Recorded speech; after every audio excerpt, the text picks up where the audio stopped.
Hello, my sweet friends, and welcome to Rip Daddy's House. I'm your host, Dave Makes Noises, and today we're asking, what is your favorite god or goddess in D&D Part 2? My favorite deity has to be the one I created for my warlock, Chrysinda, goddess of nature and the ocean. Chrysinda is an ancient governor's island-sized leviathan with thousands of bioluminescent yellow lights coming from her inky black body. Think of her like a combination of a sea dragon leviathan and the sea emperor from Subnautica. Unlike most deities, Chrysinda has made the oceans of the mortal world her home. She's a benevolent goddess who gives great rewards to those who swear fealty to her. She's not necessarily good, but definitely not evil like her counterpart, Umberlee, one of my other favorite deities. That being said, she is not to be trifled with. Take, for example, the Lost City, Kulak, once a powerful human empire that were faithful followers of the fathomless Leviathan. She allowed them to travel the seas and build their homes along the shore without fear of destruction. Over time, however, the empire grew arrogant and sought more power by making powerful magical artifacts that would allow them control over the seas. The humans had angered her, and rather than allow them control over her domain, she sank the entire continent on which their empire was built. The destruction was total, and thousands perished. TLDR, don't make Ocean Mom mad. Okay, so you know how we have the good aligned Celestial Warlocks and the evil aligned Fiendish Warlocks? Well, I'm homebrewing a lawful aligned Mechanist Warlock and a chaotic aligned Limbo Warlock, the latter of whom has their own devoted wild magic table. For my playtest Chaos Warlock, I intend to go with either Florida Man or Old Man Henderson as a patron. In my game, the Pantheon is based off of the creatures from the Chinese Zodiac. One of my personal favorites is Astrix, the goddess of love and companionship, who's based on the sheep/ram. Her philosophy is that love triumphs over all, and that everyone deserves to be loved and happy. Her followers gather in temples to offer shelter to those in need, provide companionship to those who wish it. If you are thinking church-run brothel, you're half right. They don't profit off it and treat it more like therapy to those in need. Give their time in listening, and so on and so forth. The followers are all volunteer-based, so no forced coercion of any kind is allowed, and the followers are allowed to set the limits on what they will offer, no questions asked. If they don't feel comfortable with sex, then they won't be told to do so. Both male and female followers work in the temples, stay in the temples, are fed while they are there, and are allowed to take time off whenever they feel like it. Guests who spend time there are accommodated based off their preferences, and the temples have all sorts of people within willing to give of themselves. Even the goddess herself comes down and offers herself on the rare occasion. My players will encounter her soon, and find out the goddess is the birth mother of the party wizard, who has been basically in exile for the time being. And she takes the appearance of a woman, more often than not human, but with ram/goat horns, basically being a cocoa goat. In 30-plus years of RPGs, and D&D being regular, I've seen a lot of damn fun and fine PCs ascend. My favorites often change on my mood or the emotional and situational context of the game at hand, but there's one who almost always accounts for himself, no matter the world setting, and once introduced to a new GM, new to me anyway, he's often boldly accepted and taken up. He's a bit of an ass and a trickster, but with a deep love of the game of subtleties, and a former lost soul in his own right, Jackson, the Wanderer, somehow always stands out. His realm is a modest kingdom. It's a series of islands and waterways nestled within a magically solidified cloud in the sky, complete with a single clock tower, atop which there's always a couple of guards on watch, and often Jackson himself. It's a place for those who simply don't belong anywhere else, the misfits and the forgotten, the misunderstood and unforgiven. He brings them home upon their completing a journey, often his own gios of self-reflection and discovery. Oh, but that's not so much what he's known for. You see, he has a holy symbol, a simple brass or bronze medal, not unlike a coin.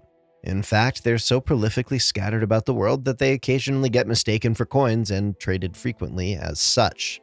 While there are temples for his honor, operating much like the temples of other deities, Jackson didn't prescribe or necessarily take part in their construction. However, he is responsible for creating all the brass and bronze medals, so if you pray in the presence of one, he will hear it. Jackson is the misfit, the one who doesn't belong nor have a home anywhere. He's the patron of those who are misguided, ill-informed, misfits, lost, stolen, or kidnapped, misplaced, and often just at the darkest possible moments of their existence. He doesn't act greedily for favor, follower, or credit. Even in the time when the gods were restricted from interfering in mortal affairs, occasionally Jackson would lose some particularly useful or subtly advantageous bit of gear or supply from his flying kingdom. Often, luckily, over just the right spot, so the person far below who prayed or needed it most at that moment would stumble upon it. He was once a half-elf, or more specifically, half-wild elf. In his hometown in the swamp, he was despised for being half-human, and among the humans, he was despised for being another dumb shit bumpkin Grugash. As a result, he's always had a soft spot for the little guy and the outcast. His wife was one of the few good-hearted drow in his day and age. They were sweethearts in secrecy in their childhood. He fought for her in trials in the Underdark to win a chance at her favor, and had achieved a treatise by which the swamp would not be invaded and in return would trade with the Underdark. He still looks after those with a good heart, so if during your travels you happen to come across a brass coin bearing a snarling half-elf with bat-like wings and making an obscene gesture with both hands, you might want to pick it up and keep it. One day, in the not-so-distant future, you may well be glad you've kept the silly thing around, even if you're sure you're praying to someone else and believe that they are the reason you've survived whatever you've gotten through. I have two that I made. First, Ralgana the All-Mother, a rotund and physically strong woman who ascended due to her greatest and heroic deed, talking to an apocalyptic monster, thus saving the world with just her voice. She loves all life, but she also loves to fight and party. So many pies and cakes and booze. Yes, so many booze. She always smells nice and brings the feeling of comfort or safety, like a mother should. But she also wields a massive hammer to smash her enemies because when you get right down to it, she's still a warrior. Second, Razbin, the god of death, an undead Victorian gentleman with a plague doctor mask. He's a walking skeleton, and each part of his body is a piece of each sentient species. Aarakocra ribs, orc spine, human left forearm, elven right hand, lizard folk left hand, etc. He's a silent and kind being who only shows up if absolutely necessary with letters from fallen loved ones. He also doesn't seem to care if there's necromancy being used around him, so long as it's not for malicious purposes. What my players don't know is he's made up of an adventuring party that died to save the world centuries ago, but no one remembers who they were. I had one I made up for a pantheon for a homebrew setting I never got to use, but my favorite of the bunch was the god of wind, storms, and weather in general. No idea what the name was going to be. He was chaotic neutral, if I recall correctly, and while not the primary god worshipped by any particular groups, he was definitely prayed to and respected by basically anyone who relied on weather. So mainly sailors, farmers, and travelers, but anyone might make a small offering and give a prayer whenever they need the weather to be favorable.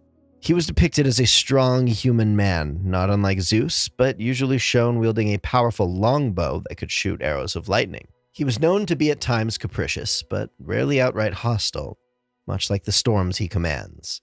As a matter of tradition, nearly every weather vane in civilized lands are built to resemble this god in a wide stance with his longbow drawn, the arrow's point indicating the direction the wind is blowing in.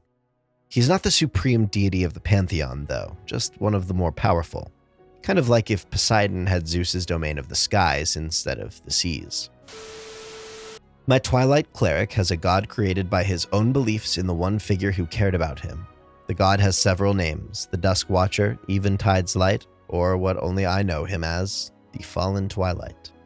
He is in actuality a demon prince of the abyss, betrayed and chained away in his ruined domain, feared for his potential power.